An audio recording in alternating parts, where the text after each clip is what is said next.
When it comes to modern day entertainment, it sure does seem like there's not a whole lot out there that is worth celebrating, let alone giving your time to.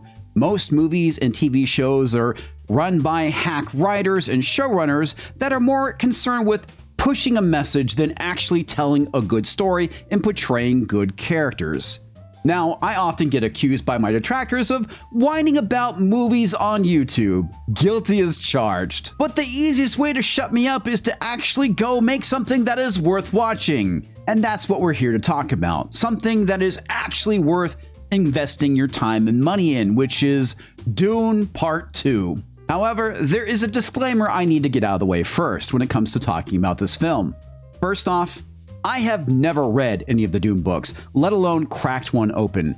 Everything I know about the franchise is from the previous 2 iterations of the live-action films and conversations I've had with friends. A lot of the issues when it comes to adapting a novel into a film is obviously there's a lot of things that get left on the cutting room floor simply because there's just not enough time to go and adapt it fully when it comes to a film. It's the reason why I think that when it comes to books, and comic books for that matter, it is probably better to go and adapt them into a TV show than a movie because so much of it has to be omitted. I think a really good example of this is the Harry Potter films. Now, I have read all the books and I have seen all the movies, and obviously there is areas where things diverge quite a bit. Overall, I thought the films were pretty well adapted to the source material, given the caveats that I have just pointed out. And I think the same thing goes here for Dune Part 2. Now, if you are a die-hard Dune purist, you're probably not going to like the film, much like how a lot of the die-hard Lord of the Rings purists didn't like the Peter Jackson films, because adapting books into any kind of visual format can be very difficult at times, and sometimes your headcanon is always going to be better than what you see on screen. So when it comes to talking about this movie, this is purely from a normie standpoint as someone who enjoys films and entertainment, and not so much as someone who knows anything about the lore.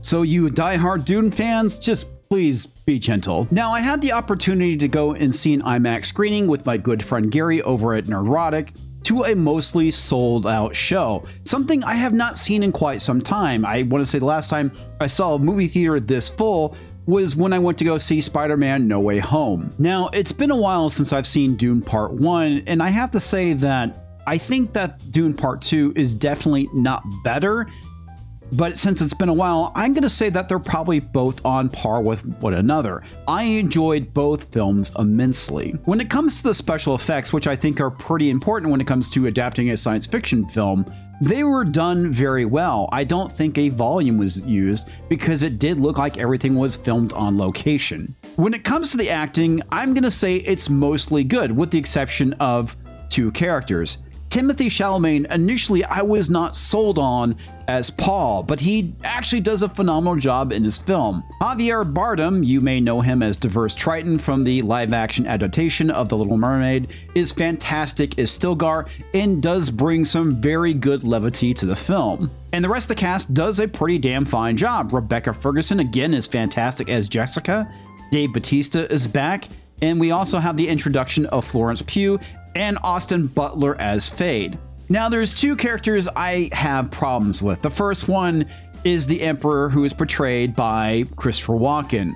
Christopher Walken is not really in the film a whole lot, and for the most part, he just kind of comes off as being tired and phoning it in, and it just seems like he didn't want to be there. And I don't know how much that compares to the Emperor in the novels. It just, to me, it felt very off. And then there's Zendaya's Chiani. I have to say that I thought she was fine in the first film, but I think Part 2 really kind of highlights the limitations of her acting ability. Personally, I don't think Zendaya is a very good actress, and it is very apparent in this film. There's times where she's trying to come off as intimidating, and it just looks like she's sucking on a lemon, and it's about as intimidating as a chihuahua. Sure, they're deadly in packs, but for the most part, you can kick it across the street with very little effort. Now, there's another actress in the film, and she does have a bit role, and I'm probably going to butcher the shit out of her name. Soluya Jakob, I think is how you say the actress's name.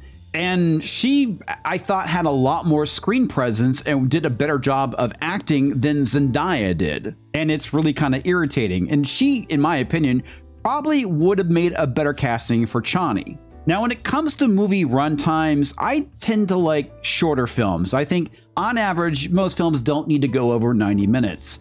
And Dune Part 2 clocks in at 167 minutes. And quite frankly, it doesn't feel like it. Now, when the movie was over, Gary and I were talking about it briefly before we headed home, and he thought there were some pacing issues at the very beginning of the movie. I didn't necessarily see it. I was pretty much very engrossed in the film, and like I said, I immensely enjoyed it. So be forewarned, we are kind of getting into spoiler territories here, so if you don't want to be spoiled, this is maybe the time to duck out, and I will flash up a time code which you can go jump to when I'm done talking spoilers. Now, in between takes, I did go and read a summary of the book, and I would say that between both films, 90% of the major plot points were hit by the movies. However, that 10% is actually vastly different. And like I said, not having read the books, I'm sure that there are other changes that I'm just simply not aware of. One of the biggest changes is the fact that Paul was with the Fremen for roughly 2 years, and during that time period, he had a son with Chani named Leo II. Also during that time period, his sister is born. Now, when the Emperor comes to Arrakis during a raid, Alia and Leo II are captured. Leo is killed, and Alia is the one who is responsible for killing Baron Harkonnen. This doesn't take place at all in the films whatsoever. Instead, it is Paul who is responsible for killing Baron Harkonnen. Another major change is Paul's motivation for going and drinking the water of life. When he is reunited with Gurney, Gurney views Jessica as being a traitor and tries to kill her. Because Paul didn't foresee it at all, he goes and drinks the water of life and then lies in a coma for 3 weeks as he fights off the poison.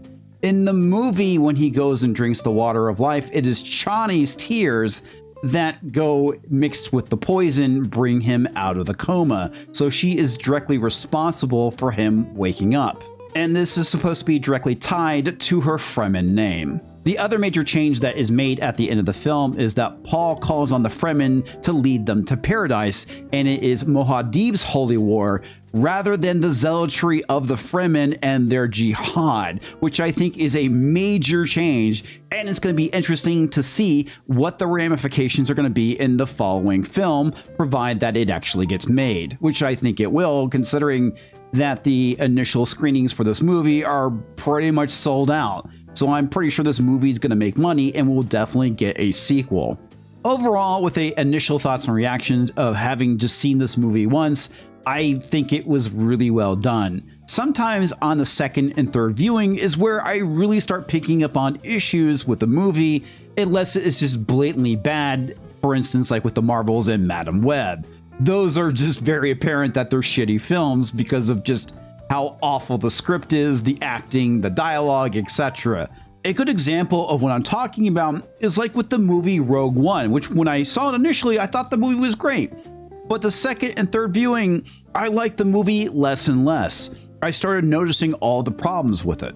This, I'm curious to see what my thoughts are on a second viewing, which I'm going to be seeing probably in a few weeks with my wife. Overall, I do think that this is a very solid film, and I give it an 8.5 out of 10. It is definitely worth giving your money as well as your time. Anyway, folks, that is my take. What is yours? Are you planning on seeing Dune Part 2? And if you have already seen it, what are your thoughts? Make sure to go and leave a comment. If you enjoyed this video, hit that like button. If you're new to the channel, click that subscribe button. And I have a video popping up right about now. So if you enjoyed my content, go and check out that video. And I will catch you next time, folks.